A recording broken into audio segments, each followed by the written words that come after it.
Cerita dibuka dengan suasana kelam, memperlihatkan seorang pemuda berandalan bernama Kenji di tengah upacara pemakaman ayahnya yang tewas karena overdosis. Kenji sama sekali nggak bisa menyembunyikan rasa sedihnya. Di momen itu, seorang polisi penyelidik datang menghampiri, bukan buat nangkap, tapi malah menasihati. Ia bilang, jangan sampai Kenji berakhir sama seperti ayahnya. Sejak saat itu, Kenji jadi benci banget sama yang namanya narkoba. Hingga suatu hari, saat ia pulang bareng dua temannya dan memergoki seorang kurir yang lagi jual barang haram, tanpa pikir panjang Kenji langsung menghampiri dan menjambret tasnya.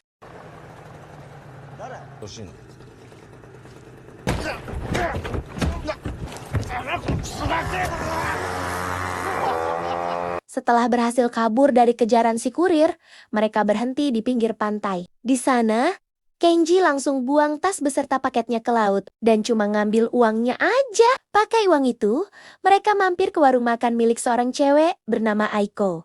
Tapi suasana langsung berubah tegang ketika sekelompok yakuza datang dipimpin pria bernama Shibasaki. Bukannya takut, Kenji malah terang-terangan nunjukin rasa nggak sukanya. Belum sempat keadaan mereda, tiba-tiba geng lain datang dan menyerang. Semua orang kabur, kecuali Kenji dan dua temannya. Bahkan saat Shibasaki terancam pistol, situasi makin kacau.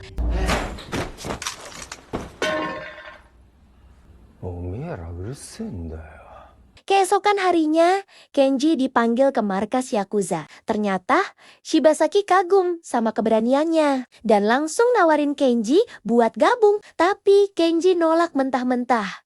Shibasaki cuma kasih kartu nama, seolah yakin suatu hari Kenji bakal berubah pikiran. Dan benar saja, masalah mulai datang. Gara-gara kejadian dengan kurir tadi, Kenji jadi buruan geng pengedar narkoba pimpinan Kato.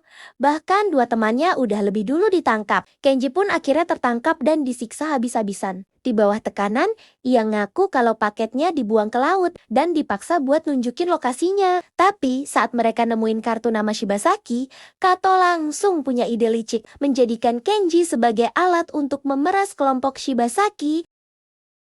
Setelah ditebus, Kenji dibawa ke markas Yakuza. Sambutan hangat dari Shibasaki bikin Kenji tersentuh karena sejak ayahnya meninggal, hidupnya terasa kosong. 6 tahun berlalu, Kenji kini berubah total. Ia jadi sosok dingin dan ditakuti di dalam Yakuza. Tapi di balik itu, hubungan mereka kuat banget, layaknya keluarga, terutama dengan Shibasaki yang udah seperti ayahnya sendiri. Suatu malam, Kenji dan anak buahnya datang ke tempat hiburan milik mereka. Di sana, mereka bertemu Reiji, anak buah Kato yang sengaja cari masalah. Tapi dengan cepat, Kenji berhasil mempermalukannya.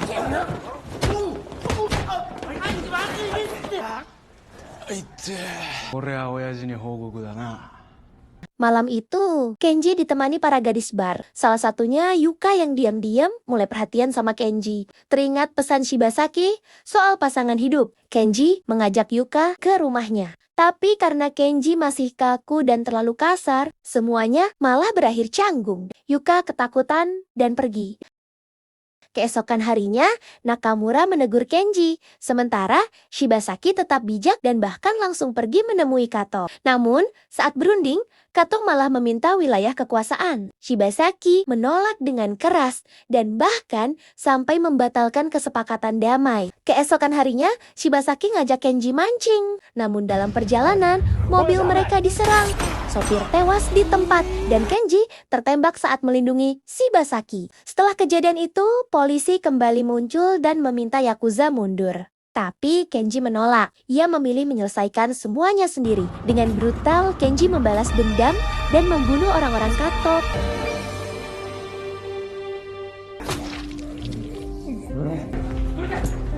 Lalu ia menemui Yuka.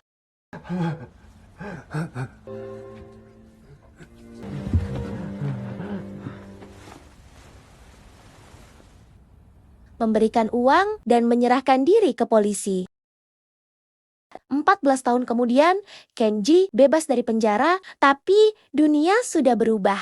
Yakuza diambang kehancuran. Ia bertemu kembali dengan teman-teman lama, termasuk Hosono yang kini hidup sederhana. Bahkan, mereka takut berhubungan dengan Kenji karena statusnya yang identik dengan Yakuza. Tak lama, Kenji bertemu lagi dengan Yuka dan fakta mengejutkan terungkap.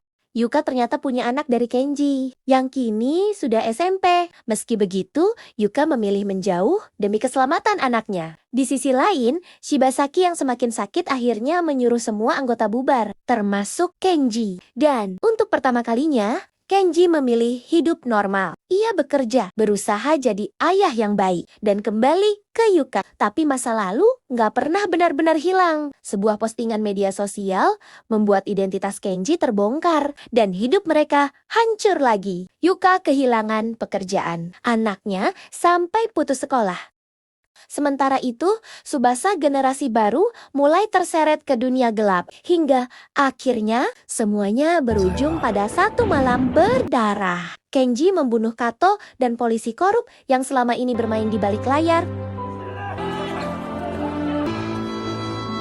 Keesokan harinya, di sebuah dermaga, Kenji berdiri sendirian. Semua dosa dan keputusan hidupnya seakan menumpuk di sana. Hingga tiba-tiba, sebuah pisau menusuk jantungnya. Pelakunya adalah Hosono, sahabatnya sendiri. Dengan penuh amarah, Hosono menusukkan pisau lebih dalam, menyalahkan Kenji atas kehancuran hidupnya. Kenji hanya bisa meminta maaf sebelum akhirnya tewas.